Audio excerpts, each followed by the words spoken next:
డ్యూయెట్లు అంటున్నా. అంటే ఆయన అడుగుడు, ఆయన కలిసిపోబడు గత చరిత్రలో ఎప్పుడైనా చూసిరా మీరు? మొత్తం ఇప్పుడు భారతదేశ చరిత్రలో ఇప్పటి వరకు ఒక కేంద్ర కేబినెట్ మంత్రిని భయపెట్టిస్తే తీసుకుపోయి ప్రధానమంత్రిని ఇంకో మంత్రిని కలిపినట్టు, తోటి మంత్రిని కలిపినట్టు.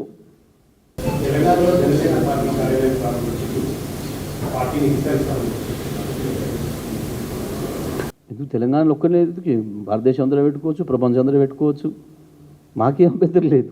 దాన్ని చూడొద్దన్నాడు కాదాన్ని బ్రహ్మాండం కొత్తగా పెట్టేది ఏంది లేదా ఇంతమందిలకు?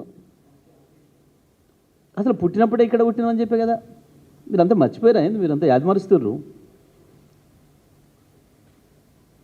ఆయన బ్రహ్మాండంగా 11 రోజులు నిరాహార దీక్ష తెలంగాణ వచ్చినందుకు అక్కడనే కదా చేసింది, జనసేన పార్టీ ఆఫీసులనే కదా.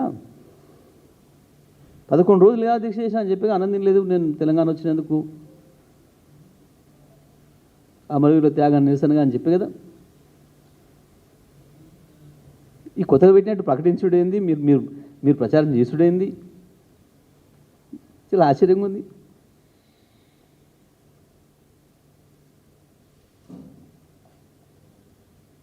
నిజంగానే మీకు ఇలా కొత్తగా పెట్టినట్టు కనిపించిందా? ఉన్నదేనా ఎప్పంచో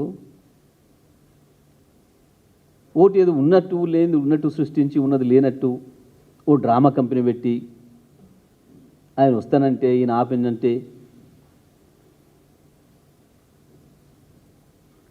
జోడిస్తే కూడా అప్పుడైంది నాకు అర్థం కాలే. మేమే చెప్తాం ఉద్యమ సందర్భంగా కేసీఆర్ గారే చెప్పిండ్రు, మేము అద్భుతంగా ఉపన్యాసాల పాటలలో కూడా చెప్పినాం, రావచ్చు పోవచ్చు,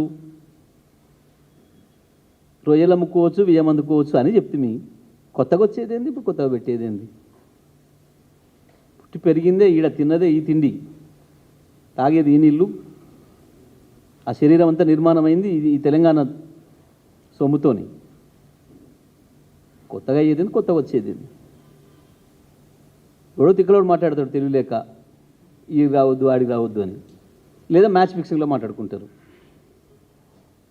ఇదంతా ఒక మ్యాచ్ ఫిక్సింగ్.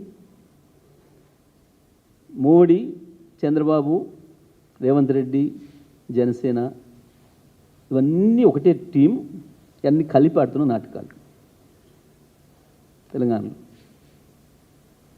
కొత్తది ఏది లేదు. ఒకటే థియరీ, ఒకటే సినిమా, ఒకటే కథ, రకరకాల సినిమాలు తీస్తారు కింద మార్చి. గా పద్ధతుల్లో ఈ డ్రామాలు తప్ప ఏం లేవు దీంట్లో. ఏ సినిమా చూసినా ఏముంటుంది, చివరి ముగింపు అదే కదా. ఎట్లా? Okay right, thank you.